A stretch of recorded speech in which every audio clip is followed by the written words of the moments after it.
Good evening. How you doing? I'm Elder Williams. I'm the CEO, President for Veterans Council and Veterans, but I'm also the St. Pete 5130's Branch Armed Services and Veteran Affairs Committee Chair.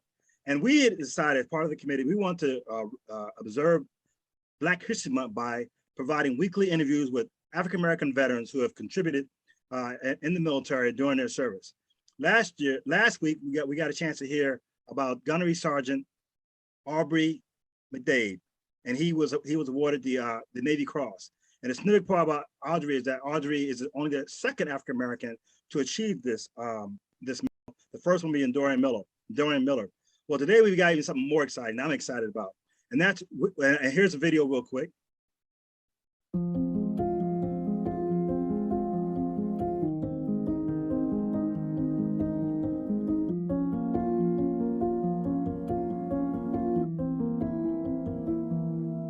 As a child, Carrie Nero spent playtime tending to sick dolls and dreaming of a future as a soldier. She admired their crisp uniforms and proud posture. She was an African-American girl growing up in segregated St. Pete before women's lib. Some people told her she couldn't do everything she wanted. Others tried to close the doors on her. She hardly seemed to notice. She made all her dreams come true and then some. On May 5, 2002, Carrie became the first African-American nurse to achieve the rank of Brigadier General in the U.S. Army Reserves.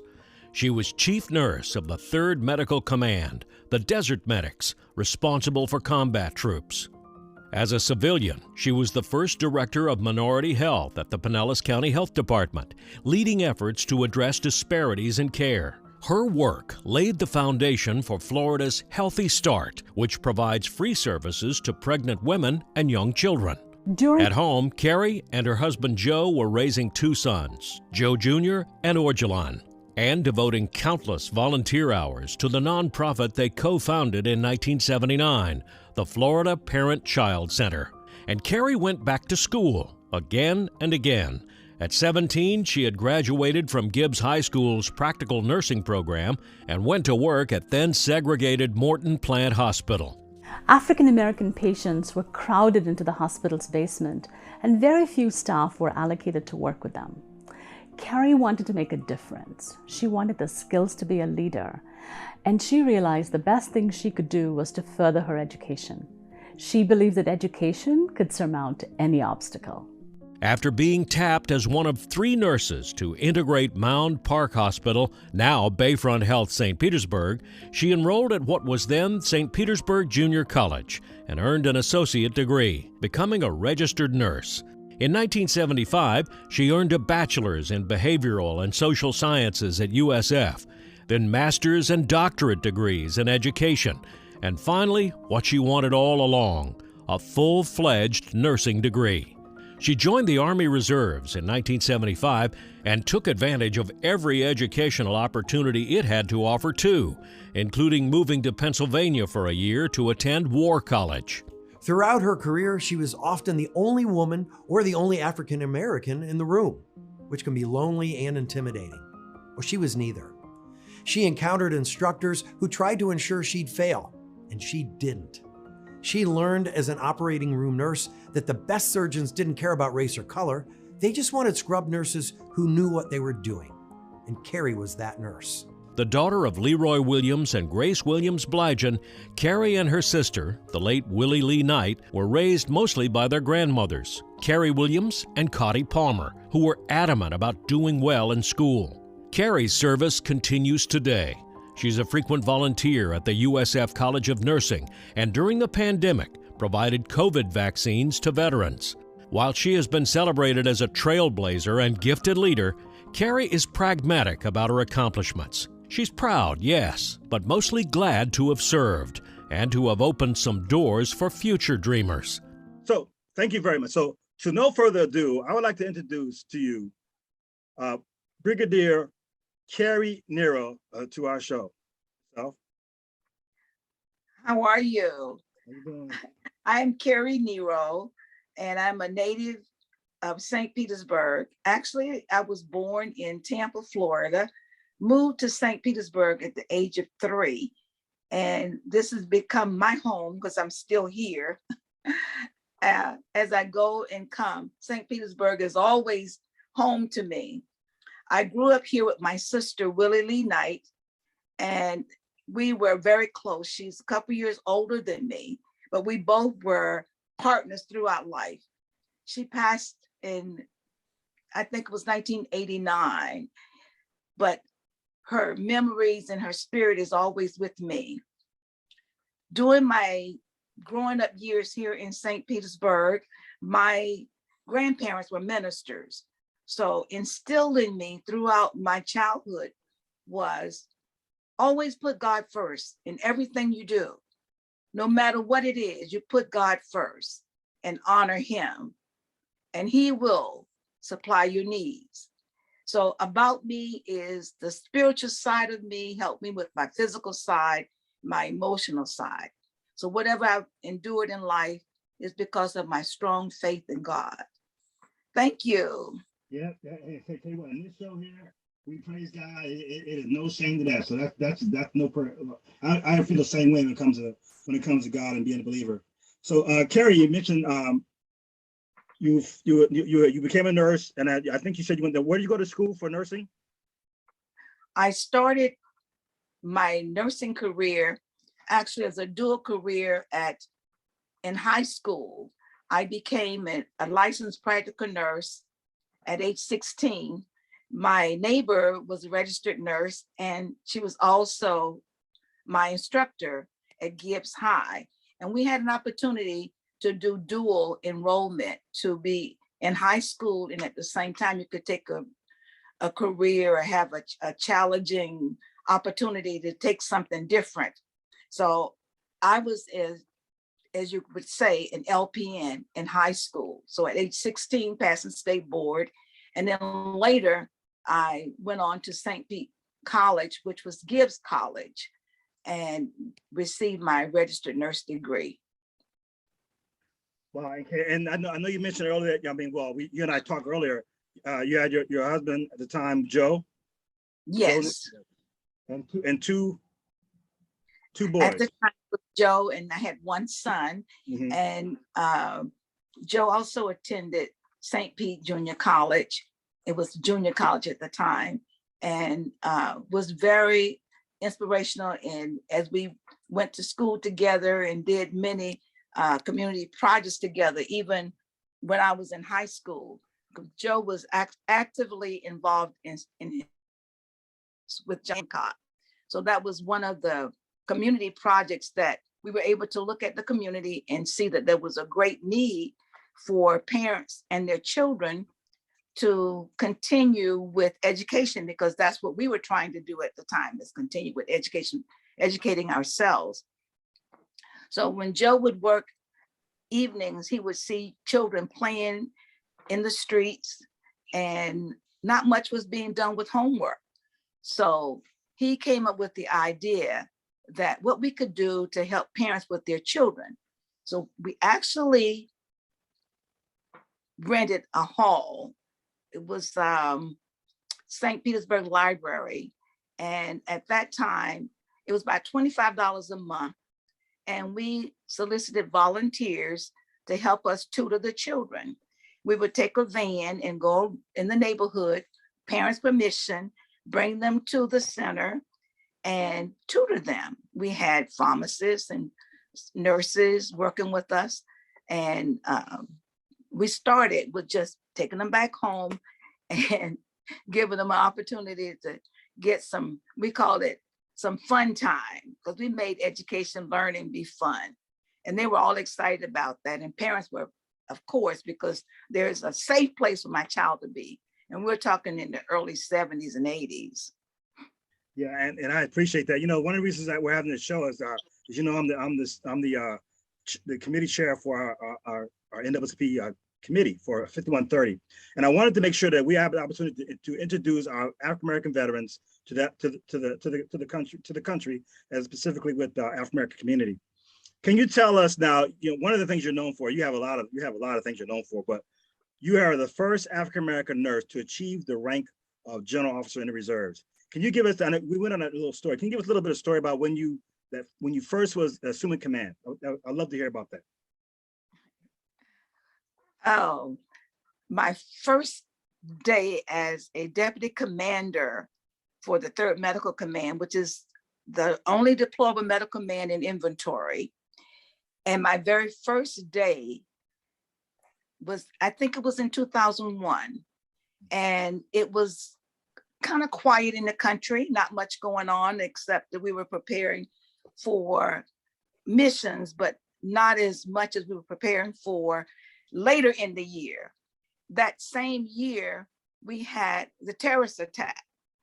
And because of the terrorist attack, my commander saw fit that we needed to come to the 3rd Medical Command more frequently, which we did. And because of that, it was all along the highway. You could then see signs saying, "God bless America." Of course, that touched me, because we know that not only will God bless America, He'll bless in everything we do throughout our journey. So my first year was a year that just pushed forward to know that we cannot do this alone. God bless America. And that was along the way. And that was, we looking today, that was 21 years ago, because it was 9/11, 2001. Yeah, but you mentioned that when you had take command, that process, and whatever you want to talk about, but that process is when, hey, you had to do the change of command. We're all going through that change of command. Just go through that. Walk us through a little bit of how that, because we're going to live vicariously through you, because most of us didn't make general officers, so we're living vicariously through Carrie when she had it. So, tell us that change of command. I'm really interested by hearing about that.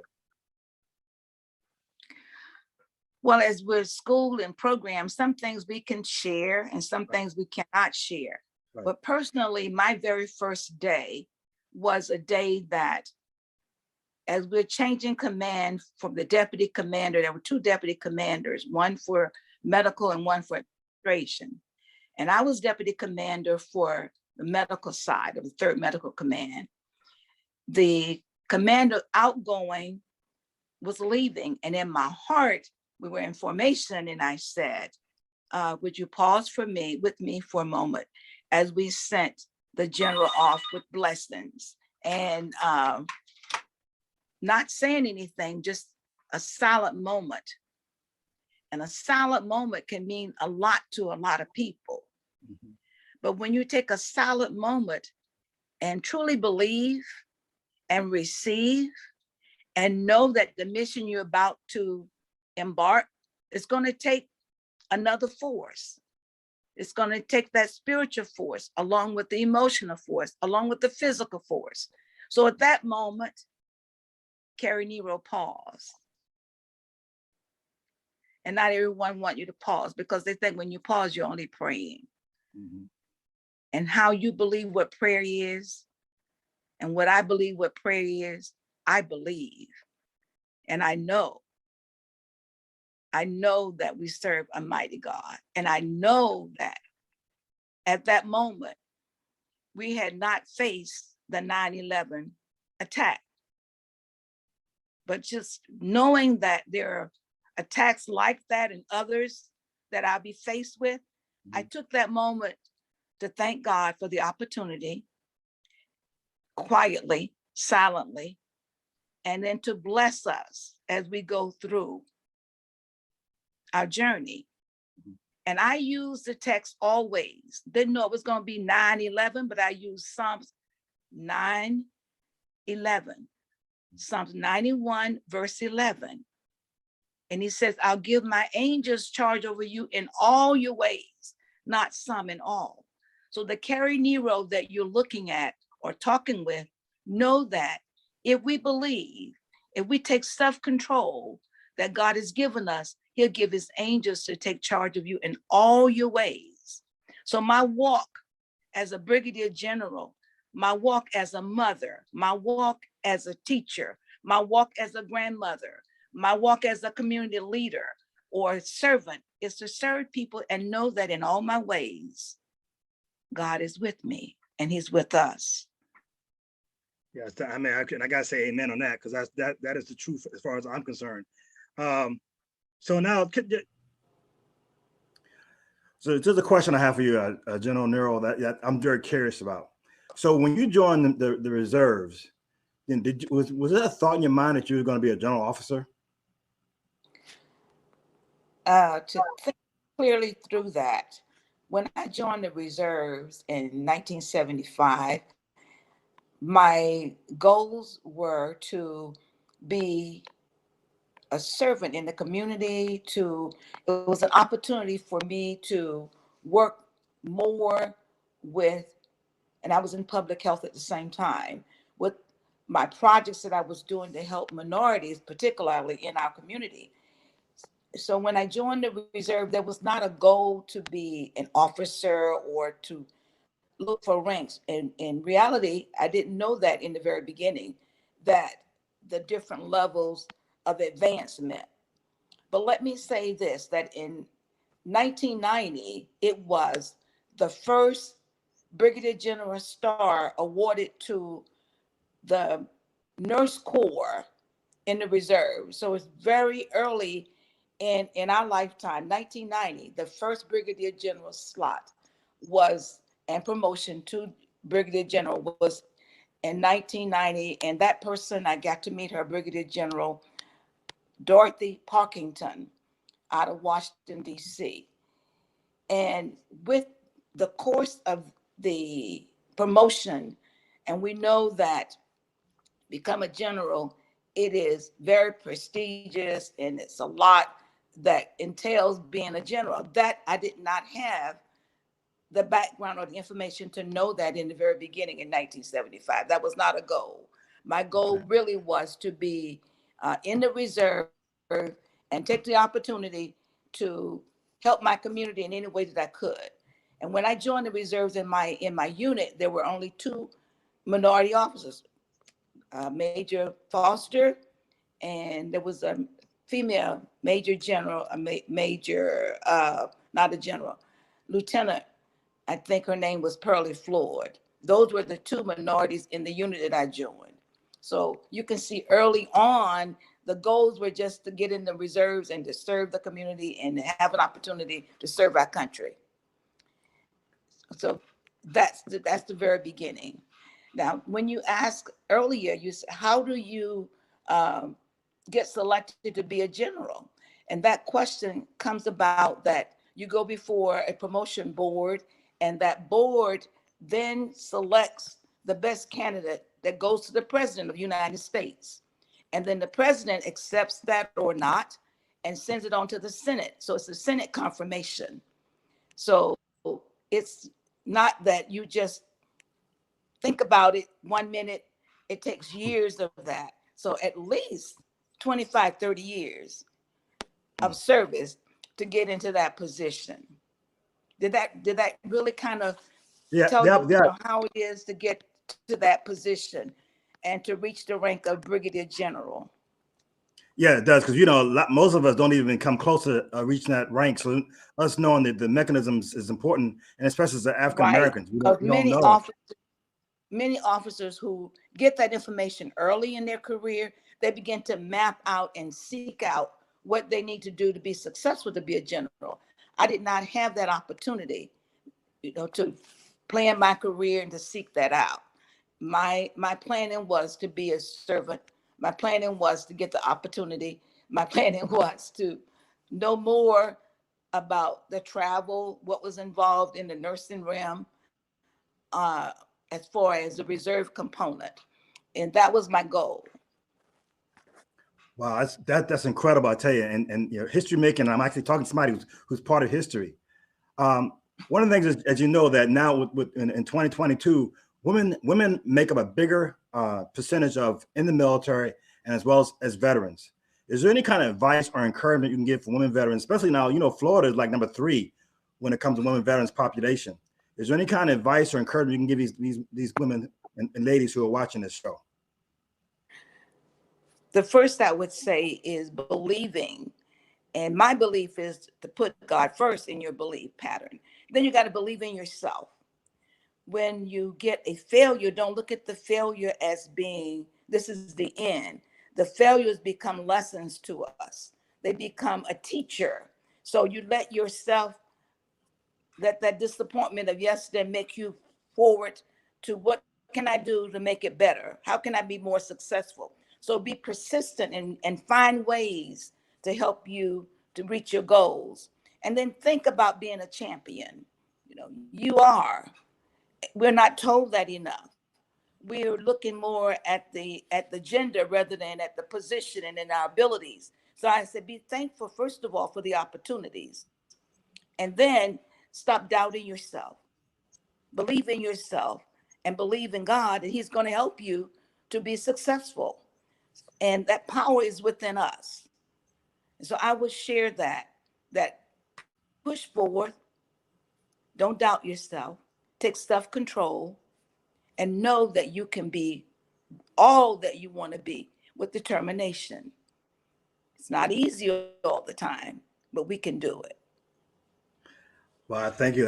That's great advice, especially, you know, for at least for me, it's about believing in God is number one, and then everything else comes downhill. So, can you tell us, you know, as it's closed, can you tell us some of the things you're involved in right now that people can see you in the public?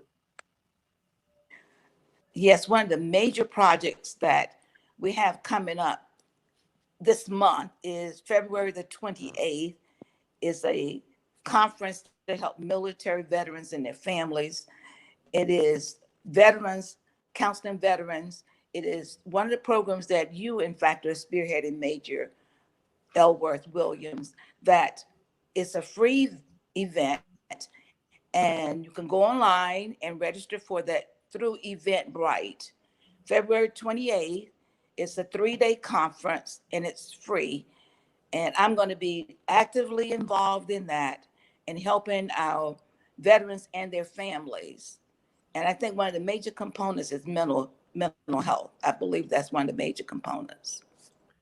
Thank you very much, General Nero. I mean, it's great talking to you, and an honor to talk to you, and especially during Black History Month.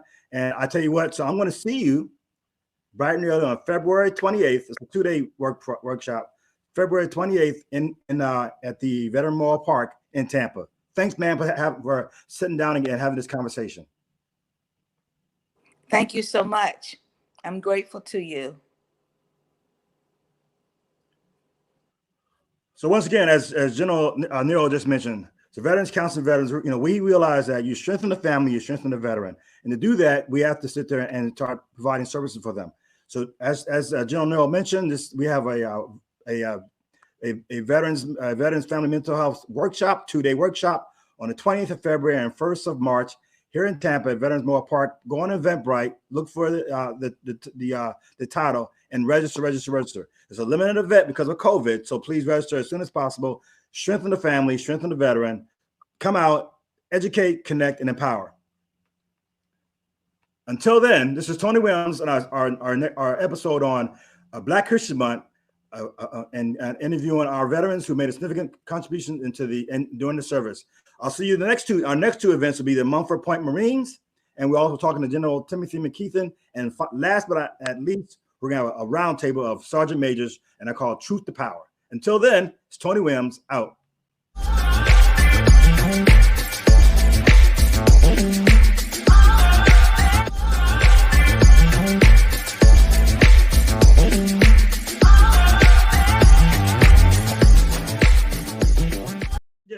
I know it's almost